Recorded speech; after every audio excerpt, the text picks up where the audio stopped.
Dan lanjutan dari video saya kemarin tentang 6 cara merawat tanaman Sri Rezeki supaya tumbuh subur, rimbun, dan beranak banyak. Dan di video kali ini akan saya praktekkan beberapa cara dari 6 cara tersebut, atau 6 cara merawat tanaman Sri Rezeki tersebut. Dan yang pertama untuk merawat tanaman Sri Rezeki adalah karena ini ada daun tuanya kawan, seperti ini. Kita buangi dulu daun-daun yang sudah tua. Karena daunnya sudah tua ini, daunnya sudah tidak produktif kawan. Dengan kita buangi, kita tentu berharap supaya nutrisi yang diserap oleh daun tua ini nanti jadi berkurang dan mengalir ke atas sehingga menumbuhkan daun yang baru.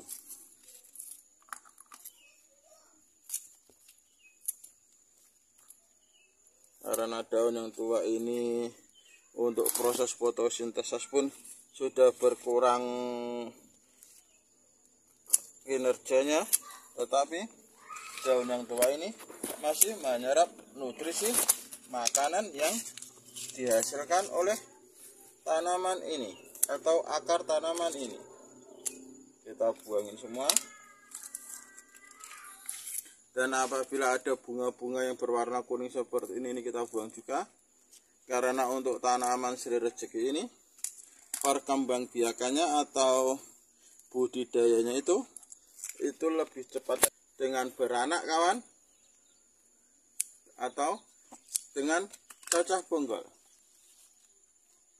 Ya, kalau untuk dengan biji ini tidak efektif karena terlalu banyak, terlalu lama memakan waktu.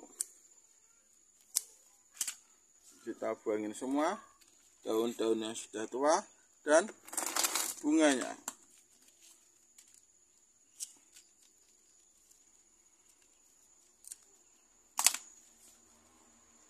Setelah kita buangin daun yang tua dan bunga, kita cek. Dan di sini media tanamnya ini sudah mimpes kawan, berkurang. Kita tambahi media tanamnya. Untuk media tanamnya saya pakai ini adalah campuran dari sekam mentah dan tanah kompos dari dedaunan yang kering. Kenapa saya suka kompos dari dedaunan kering? Yang pertama karena gratis, dan yang kedua kompos dari dedaunan kering itu tidak mempunyai efek samping untuk tanaman. Berbeda kalau pupuk kompos dari hewan-hewan seperti kambing, sapi, ayam, dan lain sebagainya. Itu kadang itu kalau belum benar-benar terurai itu malah membuat media tanam kita menjadi panas dan bisa menyebabkan daun tanaman kita menjadi kuning karena kepanasan.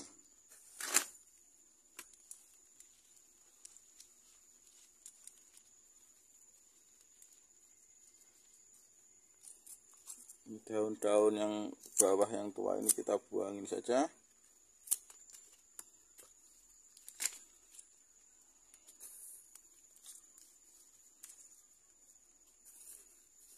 Dan setelah kita buangin seperti ini, perawatannya selanjutnya adalah kita lakukan pemupukan kawan. Untuk di video kali ini saya akan share bagaimana cara pemupukan dengan sistem disiram atau dikocor. Karena untuk tanaman Sri Rezeki saya ini, saya menggunakan 2 cara pemupukan. Pemupukan pertama dengan cara disiram dan dikocor atau dikocor, dan yang kedua dengan cara disemprotkan ke daun. Dan ini untuk pemupukan dengan cara disiram dan dikocor ini kawan, saya menggunakan pupuk yang gampang dan alami saja, yaitu garam krosok. Garam krosok ini mengandung natrium dan kalium, di mana natrium itu bagus untuk perkembangan daun Sedangkan kalium itu bagus untuk perkembangan akar, batang, dan penambahan anakan. Makanya garam dapur atau garam krosok ini sangat bagus untuk tanaman kita. Tidak cuma tanaman Sri Rezeki, bisa untuk tanaman hias lainnya kawan. Seperti ini bisa dilihat beberapa koleksi tanaman hias saya. Dan setiap bahan yang secara organik itu pasti ada keunggulan dan kekurangannya. Dan kekurangan dari garam dapur ini adalah karena ini berasal dari air laut, sedangkan air laut itu ber-pH tinggi antara 7-8 sehingga mempunyai sifat basa. Makanya untuk kawan-kawan apabila penggunaan garam dapur ini ada beberapa tips. Yang pertama, gunakan sedikit saja karena kalau kebanyakan nanti mempengaruhi pH media tanam kita. Dan yang kedua, dilarutkan, jangan sampai ditaruh di media tanam langsung karena garam dapur ini bersifat sangat asin. Kalau ditaruh di tanah itu atau langsung di media tanam, itu penguraiannya akan lama dan bisa mempengaruhi pH media tanam kita. Yang penting dua itu kawan, masih banyak, hasilnya masih banyak untuk penggunaan garam dapur, tapi mungkin akan saya share di video selanjutnya. Dan untuk menghilangkan sifat basa dari garam dapur ini, biasanya saya menggunakan pupuk tambahan kawan, yaitu pupuk tambahan yang mempunyai sifat asam, yaitu asam dan basa kalau ketemu kan jadi netral. Dan yang pupuk asam yang biasa saya pakai adalah ampas kopi, ampas bekas ngopi kita kawan. Karena ampas kopi ini selain bersifat asam untuk menetralkan garam krosok tadi, juga sangat banyak kandungan yang bermanfaat untuk tanaman kita.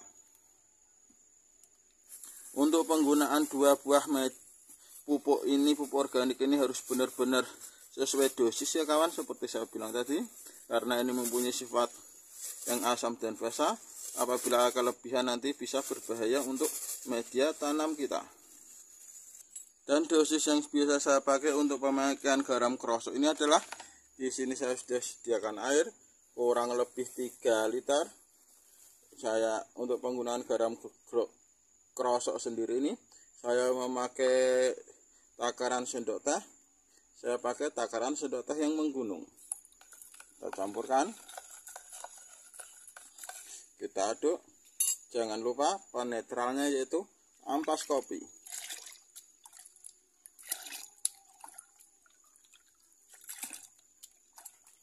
Kita aduk-aduk seperti ini kawan. Dan untuk pemupukan tanaman hias dengan organik, selain kita harus tepat dosis, juga tepat penyiramannya.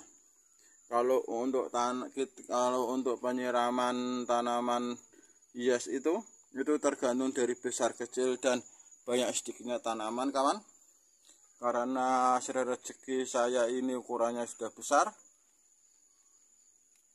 dan anakannya pun banyak, jadi untuk dosis penyiraman tanaman Sri Rezeki ini saya memakai 2 gelas kopi seperti ini kawan. Kita campurkan. Ini gelas kopinya saya pakai seperti ini, nggak apa-apa karena emang sudah kotor, nanti pun dicuci. Karena ini pun bahannya tidak berbahaya kawan, atau bahan organik, jadi bisa dicuci. 2 gelas saya siramkan di sisi kanan dan kiri supaya merata. Oke kawan, demikianlah praktek dari video saya kemarin tentang 6 cara merawat tanaman Sri Rezeki. Di sini saya praktekkan sudah ada 3. Insya Allah yang selanjutnya akan saya share lagi. Dan terima kasih sudah menonton.